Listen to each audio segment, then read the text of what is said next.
સમાચારોની શરૂઆત કરીએ મહત્વપૂર્ણ સમાચાર અમદાવાદના ઈસનપુરની મિલ્લતનગર ઝૂંપડપટ્ટીમાં આગ લાગી છે।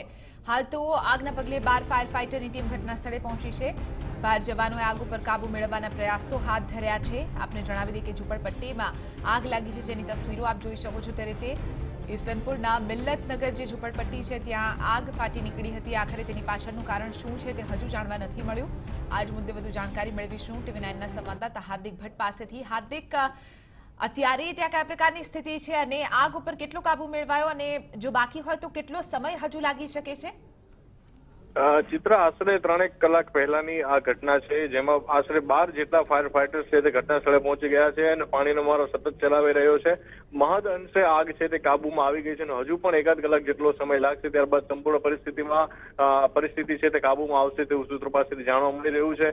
હજુ પણ ફાયર બ્રિગેડના જવાનો છે, ફાયર ફાઇટર્સ છે તે ઘટના સ્થળે છે અને તમામ પરિસ્થિતિ પર પૂરેપૂરું નિયંત્રણ લાવવા માટે કોશિશ જારી છે। ચિત્રા, બિલકુલ આભાર હાર્દિક, સમગ્ર